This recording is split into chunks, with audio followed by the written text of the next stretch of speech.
Alright, this is my first submission for Advanced Games Design and Programming.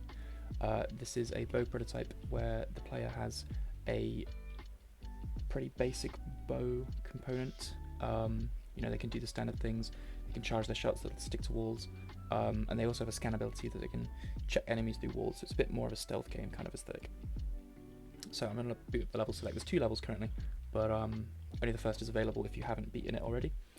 So if I load in, it's going to put you into this cave area, and you can see we've got all the basic components of a bow prototype. So if I hold down mouse 1, you can see the charge bar on the far left, that gradually increases. And what's cool about this is your shots will actually ricochet based on your charge level. So there's 5 different charge levels, and that affects the intensity of the shot, how far it will fly, and how much it is affected by gravity. So because this isn't max charge, this will fly, you know, quite far and fly quite true. So if I shoot it, you'll see it'll just ricochet as I shoot it.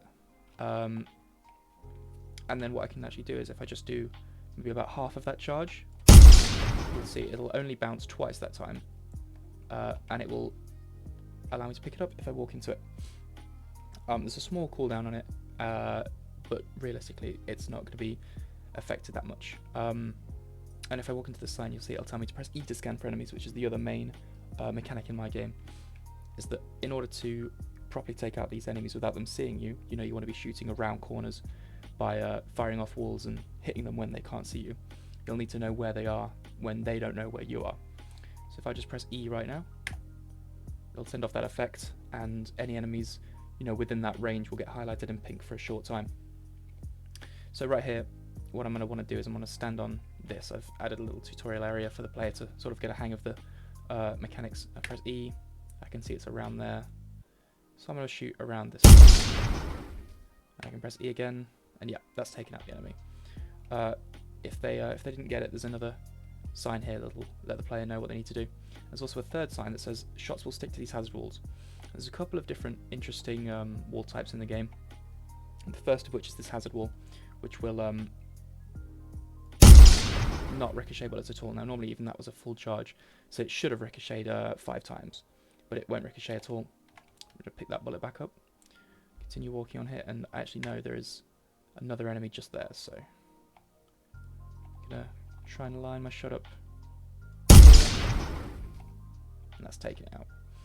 I'm also going to use this ammo pickup, go back to 13 shots.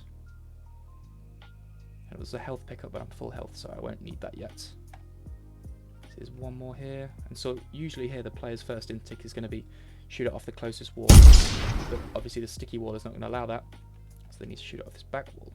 It's a bit trickier of a shot, but I've got it there. Grab this health and ammo,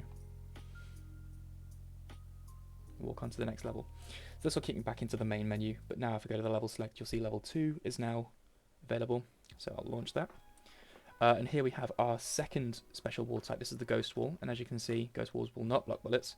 I can shoot straight through it, and this enemy will not see me through it, even though I can see it because it's partial opacity. But if I just start to creep around, it will see me. And this is a good chance for me to show off the enemies. The enemies are very strong in this game because I want the player to not have to interact directly with them.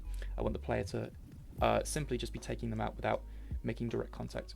So if I peek this, it's going to immediately spot me and fire projectiles that do, you know, a significant amount of damage, and he fires quite rapidly. And it also knocks me back a little bit, so it stops me from just running around the corner. So what I'll do is just shoot through him. Quite simple, just to demonstrate the ghost wall. I'll continue on here. We've got a couple pickups here. I'm going to scan, I see an enemy there. There's a lot of sticky walls here, so it's going to be hard for me to do. I think if I go over the top, yep, that'll do it. I'm going to grab all this ammo, and I'll fill my health back up to full with that. Scan here, there's 2 enemies around this. I think if I the corner, that's that one, and then what I'll do, not quite, that got it. So I had to double ricochet there, shoot into this one, and then into that one to get the right angle to hit the enemy that was about there. Pick the shot up that I missed. Now I've got this one. I should do. Oh, no, there's one more round there, so I guess I'll have to shoot through the ghost wall and around and take him out from behind there. Let's go back to full health. There's one more enemy. Another one. Taken out. What we can do is come to this gem, just right click, pick it up. And yeah, that is it currently. Just 2 levels, but I think it shows off most of the main mechanics. I can add a few more special wall types and maybe a different shot type, but I think that's going to do it for my prototype submission. Thank you.